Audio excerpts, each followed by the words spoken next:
Chief's convenience. If you can't find what you want, let us know and we'll get it. The moving from a state of emergency to a state of recovery is a significant step.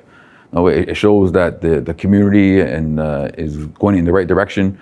That things are manageable, things are being able to address in a more normal way. Versus having to do it in terms of giving directives and having a task force make decisions. Now it's more about having the authorities that existed, pre-pandemic, whether that be council, whether that be organizations or other authorities, assume that responsibility and to make decisions accordingly.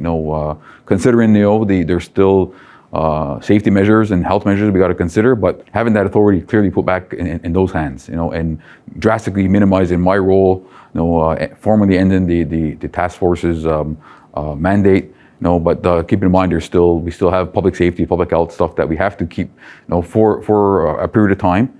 But I think the community can see that we've been taking significant steps, down that path, to what's called normalcy. Even when we were still in the state of emergency, right, we started to reduce the measures. We wanted to keep open businesses up back as quickly as possible, and such. So we started doing that even as we were in the state of emergency, knowing that we were on the right path. But now that we're in a state of recovery, again, the goal is to move towards normalcy, continue to remove and reduce the measures and directives that are in place.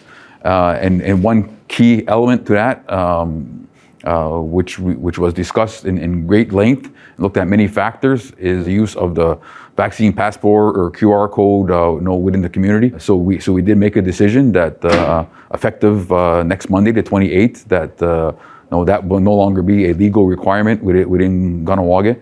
So it will be left up to the discretion of each business if they want to maintain that. The key elements would be based on ensuring that, first of all, the organizations have assumed their full authority back and operating in pre-pandemic mode, that our essential services remain stable, frontline workers and such are stabilized and remain stable for a period of time.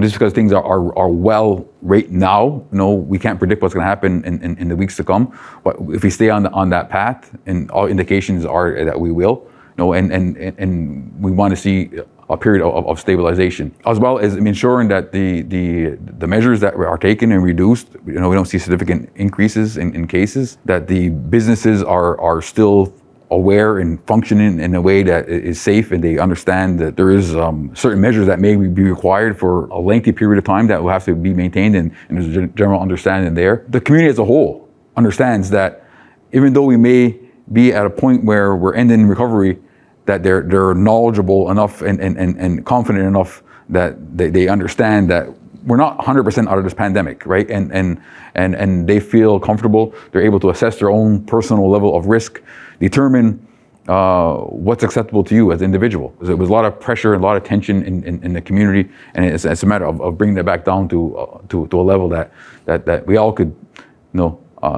breathe a sigh of relief and feel comfortable moving forward.